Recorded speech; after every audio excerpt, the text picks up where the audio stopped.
This episode of Wheat Pete's Word is brought to you by Syngenta. It's that time of year where getting the crop in and harvesting the highest quality and yield possible are top of mind. Regulon Ion is a true canola and pulse desiccant proven to make harvest more efficient and profitable. Regulon Ion provides fast, complete dry down of your crop, allowing you to take control of your harvest. Visit syngenta.ca to learn more. Good day and welcome to Wheat Pete's Word here on Real Agriculture for Wednesday, August the 6th. On this episode of the Word, we're taking a week off. Yes. Oh, weather. Where's the rain? And then agronomy, because agronomy matters. Let's go.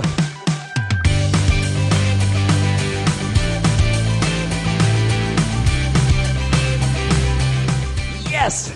So the RealAg team has decided to take next week off, or this week off as you're listening to this. So Wheat Pete is doing the Word on Friday, August the 1st. If something has happened between August the 1st and August the 6th, and you don't hear about it here, that's because we are pre-recording. I sort of missed the memo we were taking next week off, besides which, it is fun to do the Word. I always have lots to talk about, and I halfway think some of my dedicated listeners, contributors, are expecting to hear it on August the 6th. So here it is. You're getting one, even though the rest of the RealAg things that you would normally expect, the daily emails, all of that stuff, will not be available this particular week. Okay, enough on that. So what is happening out there? Oh my gosh. Incredible wheat. It's just so gratifying. I did say on an earlier podcast that as we moved north, that we were getting lower wheat yields. That has not held true. It did hold true to a point, but that heat that hit at the end of June 19th, it went hot. It seems like as we move farther north, there's just enough temperature differential. Remember the critical temperatures for wheat. 25 Celsius is a critical temperature. 30 Celsius is a critical temperature.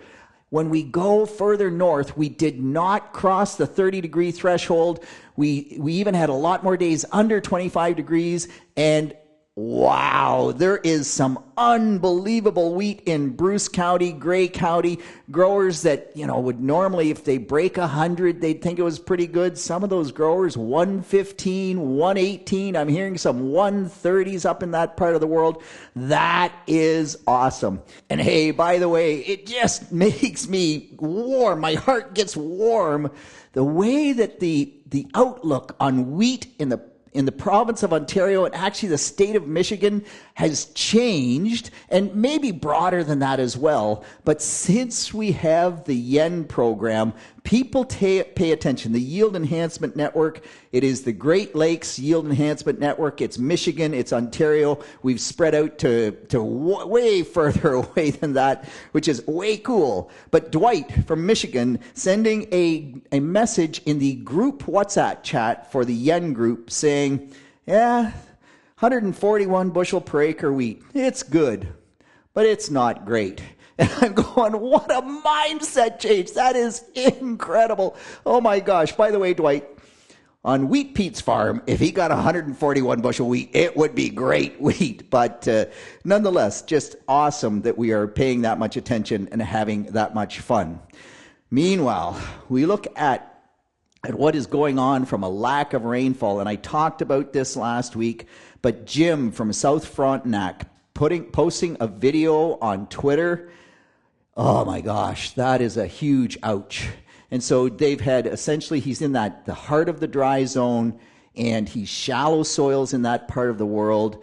And there's corn that is basically dead. It's 2 feet high. It's basically dead. The good plants, and it is a real study in the soil variability, and we all have it.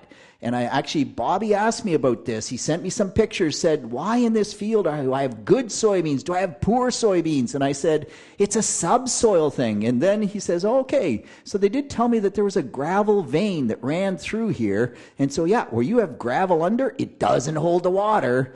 In the South Frontenac case, Jim's soil, I don't know the farm particularly, but that part of the world is often very shallow soils. but still variability. And so some corn that was maybe 4 or 5 feet tall coming into tassel, and it might be only a 1 foot circle of corn that good, and right beside it, it was 2 feet and dying and drying up. And you say, how can that be? That is what we have in Ontario. We've seen it time and time again. So what do you do in that situation?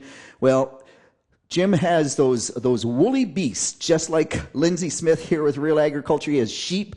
So he hopefully can still make that into forage for those sheep. It won't be necessarily great forage, but the one thing, if you are in that droughted area, to really watch out is going to be nitrates when you harvest that as a forage crop, a silage crop. If it happens to rain, right now, it should be fine because it's super dry and the plant can't get nutrients. And it doesn't have water. That's why it's not doing well. We get that one rain, right? It's going to rain sometime, and you get that rain, and there's all this nitrogen in the soil. And as soon as that rain happens, the plant is just going to suck up that nitrogen. If you take it for forage after that rain, you are going to have to be incredibly careful of nitrates in the crop and also for silo gas. So please, please, please watch out, watch out, watch out. By the way, we're not the only place that is dry. There's lots of other places that are dry. Phil Needham, great wheat agronomist from Kentucky, is in the UK right now, and their winter barley crop is just very, very poor. In the area that Phil was in, 3 inches of total rainfall from March 1st to July 1st. So 4 months and 3 inches of rainfall. Yeah, that's pushing Western Canada dry, boy. I was actually in Manitoba speaking last week. It was this week right now to me, but last week. And they were at 6 inches of moisture in season. Last year they were at 9 inches of moisture in their growing season, and they had record wheat crops. So you do need rain to make grain. There's no doubt about that. All right, just moving on quickly. Armyworm has been such a different beast this year. So reports out of Minnesota that armyworm is in their spring wheat crop to the point where it's clipping heads, very incredibly heavy pressure in some areas. It's interesting because Natasha is doing her master's thesis on armyworm in winter wheat. And I believe I talked about this last week, but 32 armyworm per square foot and no head clipping. Harry in Bruce County with barley, head clipping. Minnesota, head clipping. And the problem is that there's no green leaves left. They've either eaten them all or they hit so late in the growth of that crop that there wasn't green tissue. They're going to eat something, so they have 2 options. They either clip the head because, that thinnest part of the stalk right below the head is the easiest part to chew into and get a little bit of green food, or they're going to do what an army would do, and they're going to march. And they're going to march out of the barley or the spring wheat, and they're going to march into that cornfield that is right next door, and they're going to mow down in the cornfield. So just it's a very strange year. Mostly armyworm is a much later problem, but yeah, this year it is second generation armyworm that are hitting us. There's no doubt about that. Okay, I'm going to move on. Just want to mention quickly, because I did on RealAg Radio, we talked about trying to get the wheat crop harvested in time, and you've heard me say this multiple times. Nothing good happens to any crop, really, but certainly wheat and corn. Nothing good happens to wheat under 30% moisture. Get it out of the field. And my good friend Nature Nut Nick sent me an email and said, Peter, on get it out of the field, that's all well and good. But there's this little thing that we run into called combine capacity, man. Like, it's not that simple. My custom combine guy is doing his best that he can, but we still ended up not getting it out of the field as early as we would like. And I guess my point, Nick, is that all too often the wheat is 18% moisture, and the grower says to the custom combine operator, oh, not going to pay drying charges, can't, go home, come back tomorrow. And that's a day loss. So hats off to my friend Dean, who farms near Bornholm, because he had soft white winter wheat. And the custom combine operator didn't get there before all that big rain hit a week ago or so. And on Saturday, they got a window between about noon and 3 p.m., and they went in and they harvested Dean's soft white winter wheat at 21% moisture. He only had 0.2% sprouts. He made the grade for test weight, and he paid some drying, but this is what I mean about get it out of the field. Pay the drying. Brett sending me some great data. They were combining. The test weight on that was 389 grams per half liter. They got a few rainy days, just misty, not heavy rains. They finished combining the field. It had gone from 389 to 345. So that's from a grade 2 to a grade 3. And that's what's happened. So as much, Nick, as I get the combine capacity problem, the industry really needs to start saying, yes, if it's under 18% moisture, go, go, go. And hats off to my local elevators on Drika's, because they did that. They said, if it's under 18, boys, just it's shrink only, no drying. I wish all elevators would do that. We would have a higher quality wheat crop. Okay, I'll get off that high horse and move on. Justin saying, hey, Peter, thinking about growing some winter barley. Can you give me winter barley agronomy? So there is increasing interest in winter barley. I think that's way cool. It gives us some great opportunities for potential double cropping, particularly as you move kind of south of Stratford, something like that, maybe even further north than that. It comes off 10 days earlier, give or take, than winter wheat. So here's the quick, short and dirty on winter barley agronomy. You plant it 10 days earlier than the optimum date for winter wheat. So go to .net or .ca rather, gocrops.ca, the Grain Farmers of Ontario website. Go to the cereal section, look at the optimum planting date for winter wheat. Get that date. 10 days earlier is when you plant your winter barley. You use a lower seeding rate. Barley tillers like crazy, especially if you plant it early. So 1 million to 1.2 million seeds per acre. You still need fall phosphorus.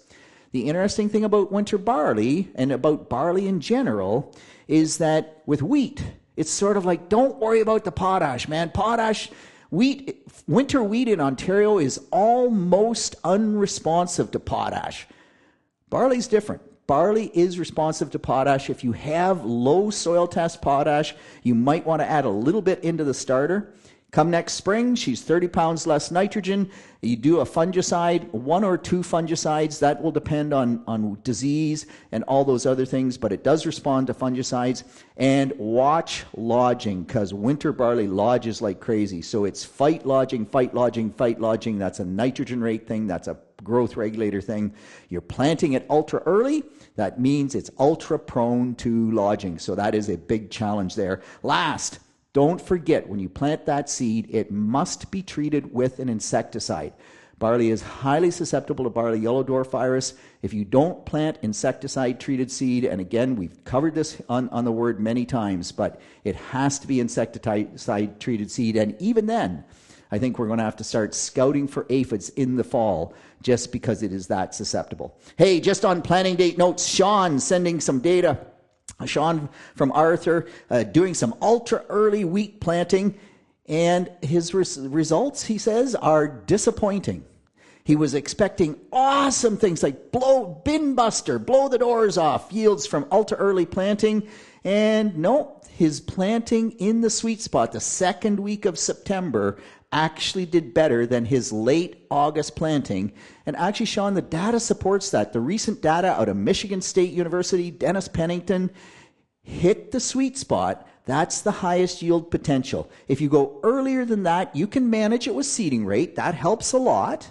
But even with low seeding rate, you can get into more fall disease. And so the sweet spot is that optimum seeding date, kind of 10 days before, 10 days after, or a week before, a week after. Again, gocrops.ca, that's where you find that data. But the real kicker on that note is if you are on a heavy clay soil and your optimum date is, I don't know, October the 1st, and you took off whatever, But it's September the 1st, and you could plant wheat.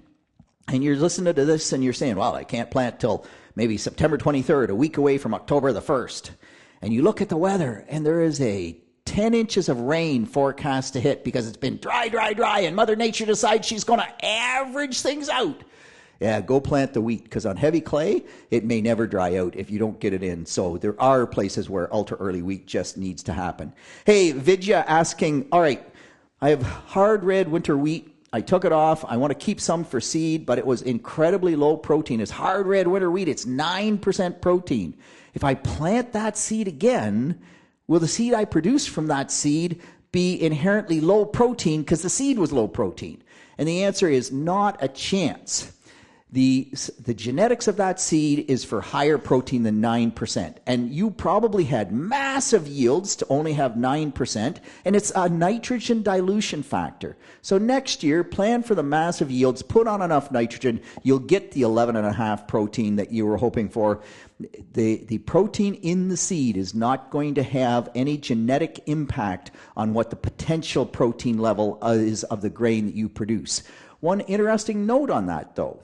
If you produce seed wheat as an example, on soil that is low manganese, and you do not add manganese to the crop to prevent that deficiency, and you keep that seed will be low in manganese, and it will be highly susceptible to lots more diseases and lots more issues when you plant it. So the seed that you keep really does matter. You want to make sure that it's got all the nutrients that it needs from that perspective. All right, potassium deficiency. Man, we are seeing lots of potassium deficiency out there. Scouted a field last week. Huge crops had been coming off of that field. It was double cropped into black beans, actually.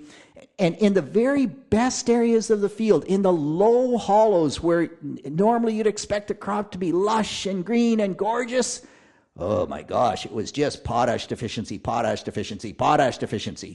And so this gets us into, it's after wheat harvest, we have to start thinking about our fall fertility and our replacement, because lots of us, after wheat, that's where we put the big shot of fertility to balance out what we've removed over the last 3 or the last 4 years, depending on your rotation. So first off, soil test.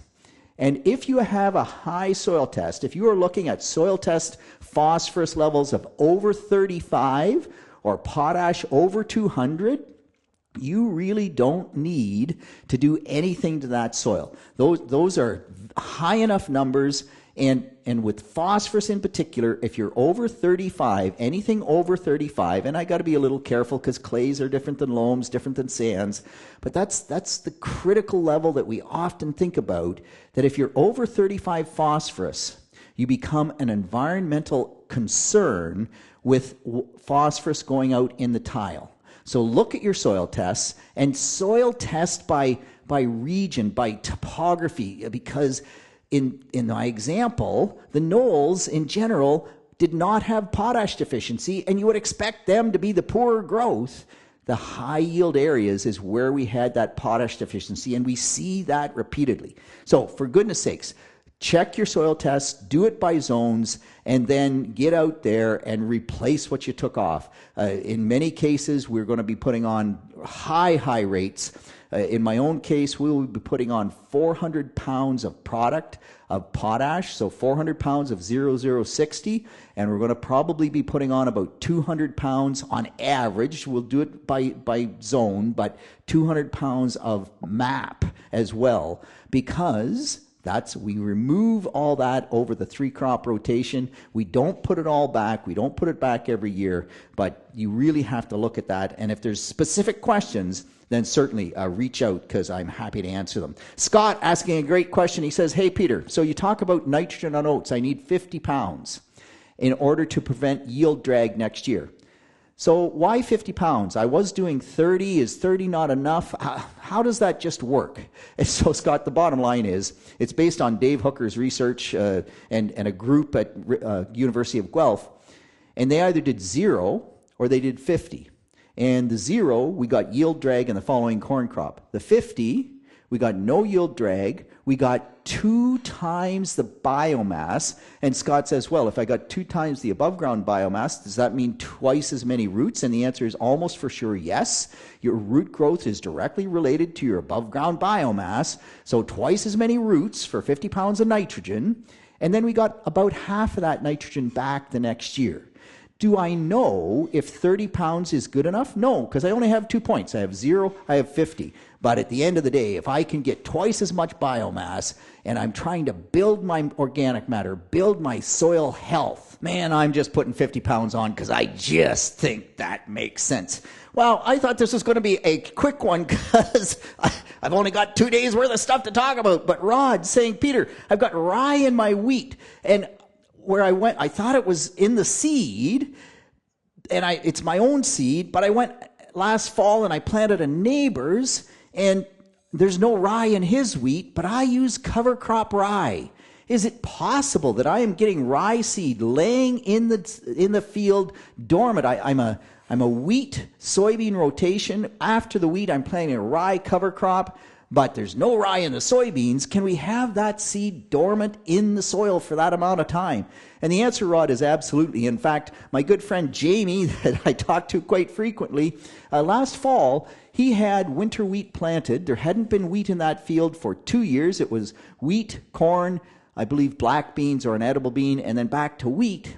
And there were all these plants that you said, what is the grass escape that is in that wheat? We got to spray that. Turned out it was volunteer winter wheat in the wheat crop, and it was just from seed that had laid dormant in that field. So these things can absolutely happen. It seems like they're happening a little more often. You'd wonder why, but anyway, that's just can happen, and it's not in the seed, it's just in the field.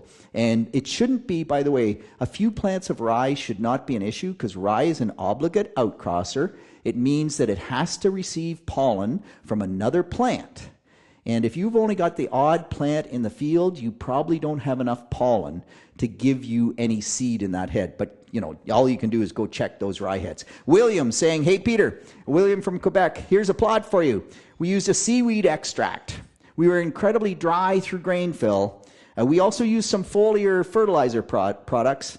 The seaweed product gave us a 16 bushel per acre yield advantage in our winter wheat. William, that is astounding. That almost never happens. The foliar fertilizers, by the way, gave William nothing. I'm not convinced, William, but this reminds me, send me your plot results. I'm just not getting near enough plot results. And hey, one last one. Doug, talking to Doug, he had Adrianus winter wheat. 2 years ago, he put Modus on his Adrianus wheat, and they did a trial, and they lost -2 bushels per acre to the Modus on the Adrianus winter wheat. They did the same. They thought that's a one-off. That doesn't make any sense. Did the same trial in their 2025 wheat crop, -11 bushels per acre with the Modus on the Adrianus. Now, Modus is a good product, but we know that there are varietal sensitivities, and Adrianus in particular does not respond well to Modus. So Doug, listen to the word more often. I'm sure we've talked about this, but boy, if you just double check with your seed supplier. In this particular case, Adrianus and Wilkin would be the same. Wilkin spring wheat also does not like growth regulators. Know those idiosyncrasies. And with that, once again, a way too long word. That's it. That's all. On behalf of the team here at Real Agriculture, this is Wheat Beat with the word for Wednesday, August the 6th. Hey, I hope everybody's having a great week. Leave me questions. Send me plot results, because I need something to talk about when we come back on August the 13th. See you then. Thank you for downloading this episode of Wheat Pete's Word, brought to you by Syngenta and Regalon Ion. Speed up and even out the natural dry down process and preserve your crop quality and yield. Regalon Ion lets you get out of the field and into the bin faster with a true canola and pulse desiccant. Talk to your Syngenta rep to learn more.